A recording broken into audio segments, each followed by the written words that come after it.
Harrier Jump Jet is another example on the Atari VCS of an early 90s PC game that can be really hard to get into if you aren't already familiar with it from back in the day. Things aren't helped by a surprising lack of information about the game online and the oversight of not including a manual for controls. Doing a Google search will get you a document someone made for the controls, and I'll have that link in the description. In general, you pilot a vertical takeoff and landing plane in one of 3 extensive flight sim style scenarios, or go straight to a dogfight where you'll engage in aerial combat, sort of. I say sort of because one of the key challenges I ran into, and the reason I haven't done this video before now, is because every time I get into a dogfight, the enemies quickly fire, fly away, then can't be caught up to again. I'm not ultimately sure what I'm doing wrong in terms of flying. I have figured out the basic controls as far as I know, but every dogfight is the first 10 seconds of shooting, then an empty landscape until I decide to quit. I always appreciate a flight game that lets you eject, and Harrier Jump Jet allows it, and crashing in-game is amusing as well. There are also guns and missiles, chaff to avoid enemy fire, and even an autopilot to help keep you headed towards your destination. Flight mode has you preparing for, then executing a mission, and the various mission screens are a big help to keep you on track.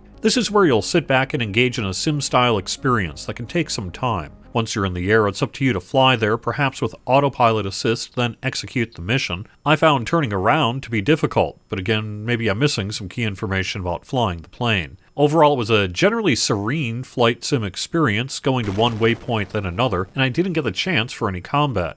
I never did figure out how to properly land. Microprose released many of these kind of military flight sims on PC in the early 90s, and Harrier Jump Jet fits right into their other titles of the time, like Dogfight, also available on the VCS. I particularly like the introductory music. It's a real banger, and the not-in-flight graphics are retro nice too. I found the actual in-flight graphics to be choppy, blocky, and very hard to read.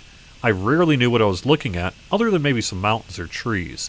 Harrier Jump Jet requires a keyboard on the VCS. Quitting the game can be tricky, so remember that Alt plus Q will get you to the quit screen. There are game options that determine the amount of enemy fire, simple or more realistic flight controls, and whether you can crash or not. People willing to invest the time to learn this kind of simmy gameplay will be rewarded with one of the better combat flight sims made by Microprose at the time. But the learning curve is tough, and I found the game generally sluggish, frustrating, and confusing. I can't say I had any fun with Harrier Jump Jet, outside of the opening music and crashing. At a cost of $7, I think this one's best saved for people who played it back in the day, or maybe someone working their way through the Microprose catalog. Thanks for watching. We're in a holding pattern waiting for the Atari 50th anniversary celebration to arrive on the VCS, but I'll have a video ready not long after it's released. I've been playing the game on the Nintendo Switch, and I've been getting the rest of the video ready to go for when the VCS version arrives. Giving this video a thumbs up is a huge help in sending it to others, and subscribing gets these videos in your feed.